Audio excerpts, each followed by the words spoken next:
Hello again from my front porch. Now, if you've been watching for any period of time, you know that there are some topics that I seem to swerve back around to on occasion, that I talk about it over here, and then a little while down the road it kind of comes back over here, and then maybe even farther down the road it comes in from over here. This is kind of one of those things. And it's the topic, the basis of it is this topic of pigeonholing, and how I really hate the maligning of people by making these gross assumptions, broad assumptions about who somebody is or what they believe because of these other factors, and that we just want to lump people together and we want to say they're either good or they're bad because of these other things without actually considering the person, without actually looking at the individual in question.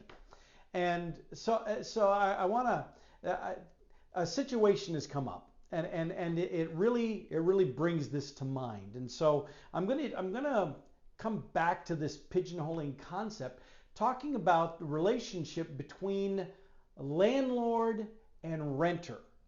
Because as soon as I say those two terms, immediately there are people who be like, oh, landlords, they're all scumbags, they're all blah, blah, blah. There are also individuals who say, well, the problem with renters, with rental property tenants is they don't care. They just destroy stuff. They're inconsiderate. They're just a hassle, a problem. Okay? I've heard both. Now, as you know, I rent. Lisa rents as well. We each rent an entire house.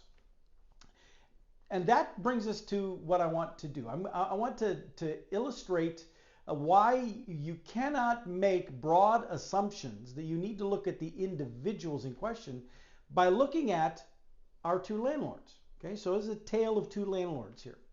Now, I'm not going to get into their names and identities and all that stuff because it's ultimately not about them per se, in the sense of I'm not wanting to, call out somebody and say, here's the. It's about the character displayed. My landlord, he and I get along really well. I've been renting this house for over 11 years now, and I do a 1-year lease each time. Originally it was 2-year leases at a time, but now it's 1-year leases. And when I need something done, I call him up and he gets it taken care of. If there's anything that falls between the cracks, something that gets overlooked, I'm able to remind him of those things without being a slugfest kind of thing. That he's like, oh yeah, okay. Now, he has a day job. He's actually an airline pilot, which means not only is he busy, but he's oftentimes busy nowhere near around here. And so, I understand that. And so unless it's a dire emergency, I know that I can tell him this needs addressed and he will get to it. Or if it is an emergency that he can't deal with at this moment in time, he will find somebody else who is able to come and take care of it because he will follow through on that. And my house is not the only rental property that he has. He has others he takes care of. And as much as he is able to, he personally does the handyman stuff. And he is very handy. And he's able to make stuff and rebuild stuff very well. And so that's really good. But over the years, we've had a really good relationship, and it's honestly part of the reason why I've not had any trouble with the concept of renting as opposed to buying a house, is because I neither have the interest nor the desire to want to do all of that kind of maintaining work. There's some people, men and women, who really thrive on that, who like the idea of being a homeowner and then doing the hands-on stuff, the handyman, handywoman kind of things. I enjoy doing that. I'm not one of those people. So that's not a desire for me to pursue. And so I like the convenience of being able to rent and have somebody else doing that. But part of the reason I say I like that convenience is because it has never been a problem. It has been a good relationship. That's my landlord. Now let's talk about Lisa's landlord. And I'm going to try to not editorialize here. because I'm not sharing this just because because I'm dating Lisa and so I'm biased. I'm only going to share the stuff I know from my own firsthand interactions and observations. There have been, now Lisa has lived in the house that she lives in right now, well, since before we started dating, 3.5 some years ago. And so I'd say she's probably been there 5-6 years maybe. It's a 2-story house. It's definitely an older house, probably one of the more original houses in the Valley Junction area of West Des Moines. But the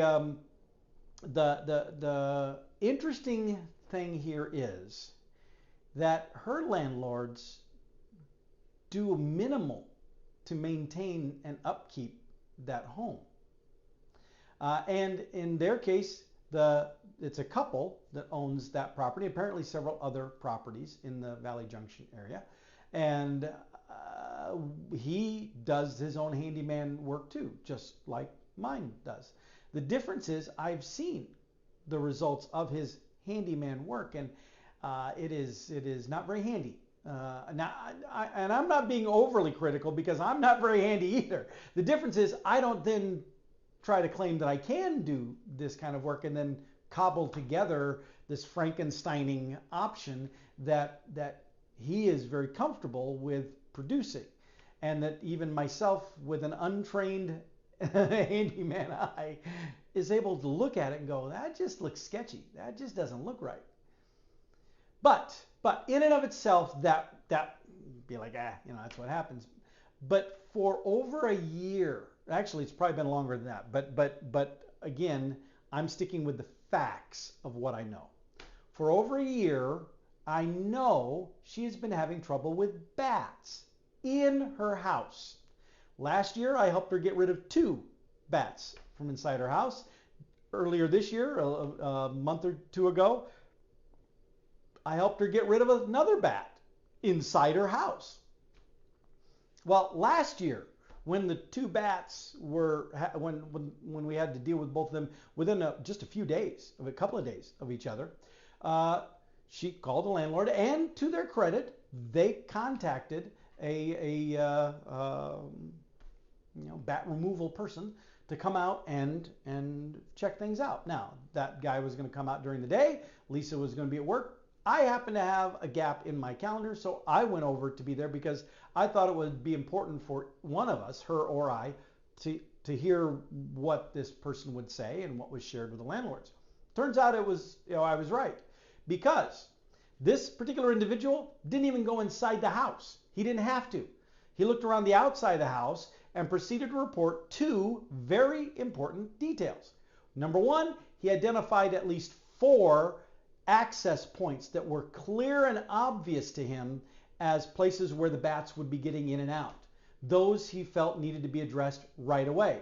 He also indicated there were likely other secondary openings that would have to be dealt with too, but dealing with those 4 openings was the priority.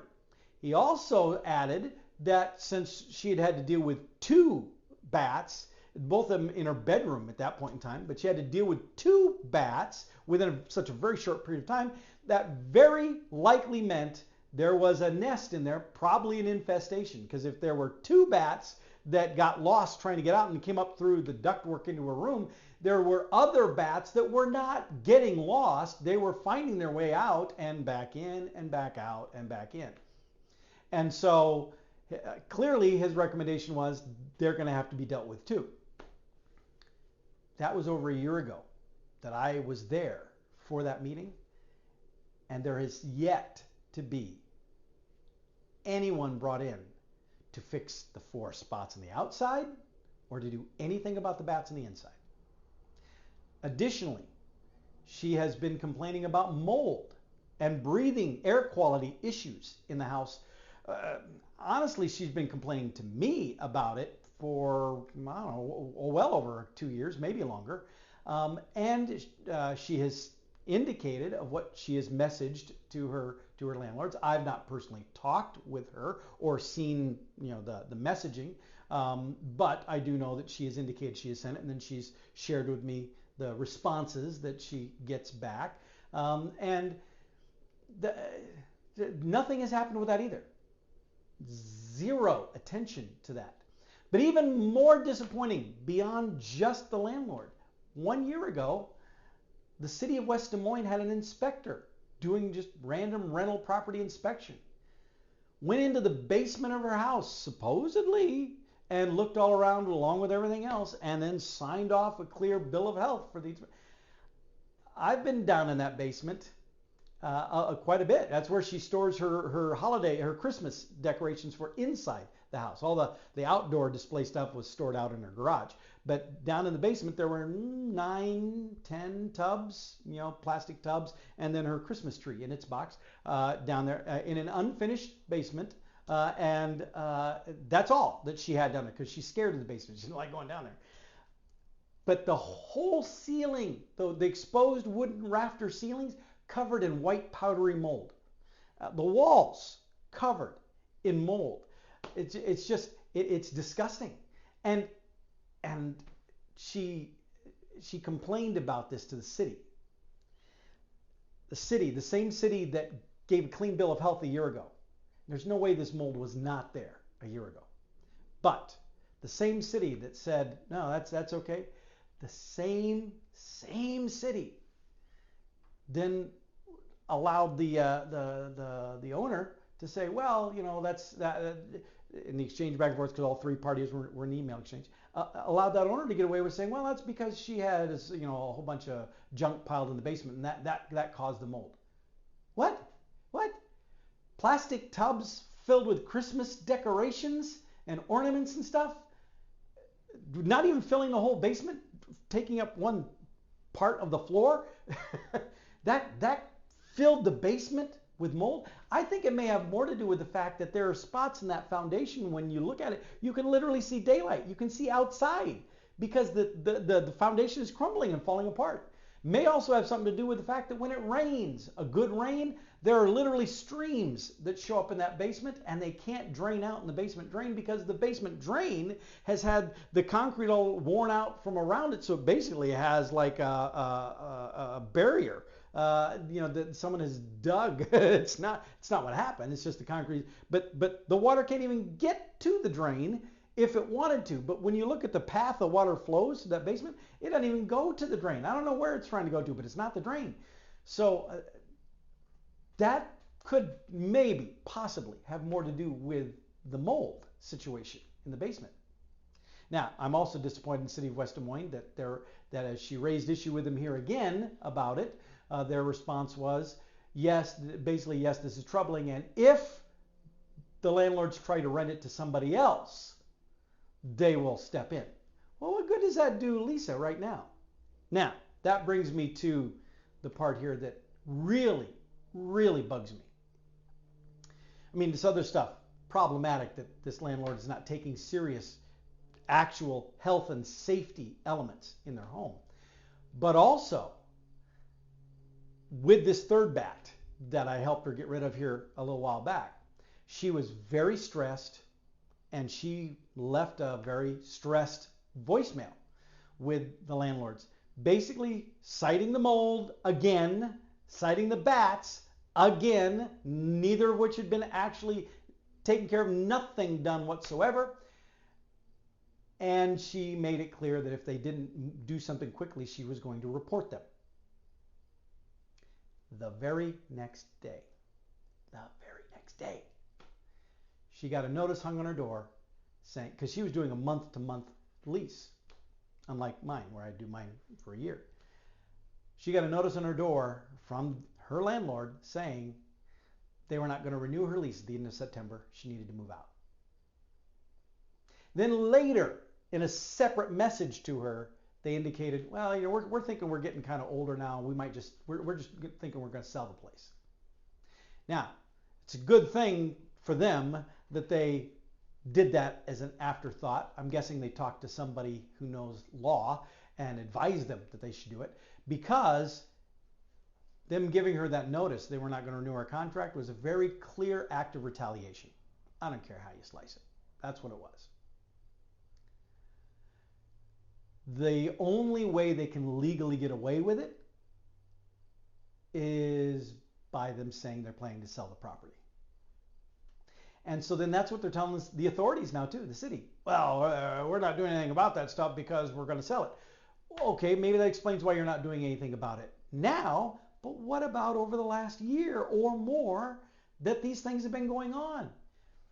Pretty sure the law in Iowa says the landlord, if there's a complaint, especially about health and safety, they have to deal with it in 7 days. It's been a lot longer than 7 days since these things came up. So that is, and so as a result, she's moving out of her house. And honestly, while it is a bad thing in the sense that the location of that house is ideal for where she goes to work and where her daughter goes to school, the situation in that house is not ideal for their health or their mental well-being either, because their landlords just are not good people.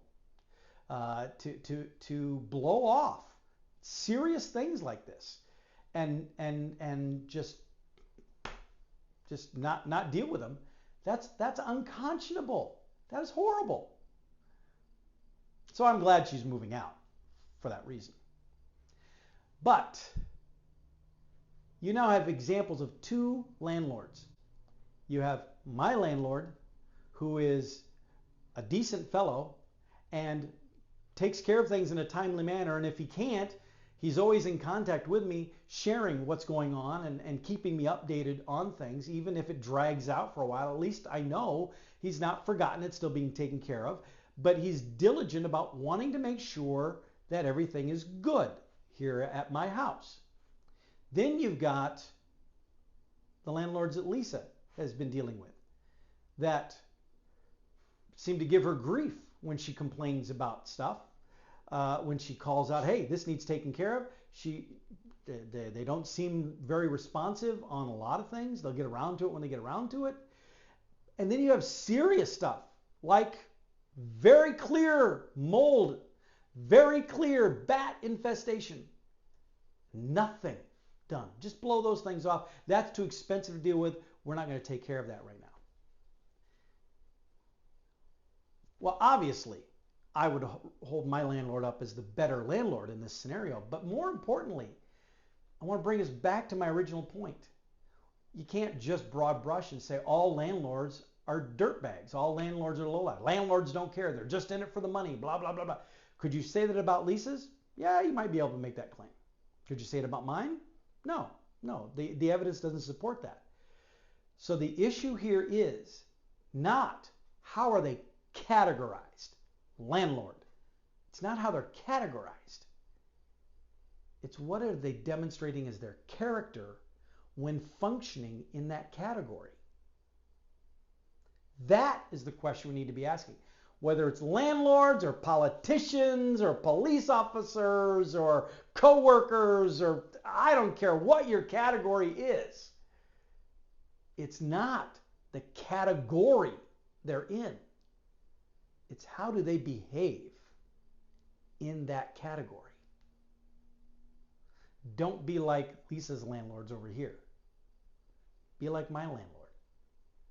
Have some respect for yourself and for those you are doing business with, those you are working with, those you're associating with. Demonstrate that level of maturity. Not just greed, not just self-interest. So with that, I'm going to let you go. But I challenge you, consider that next time you're looking at labeling somebody or yourself functioning in your role. And I'll see you next time from my front porch.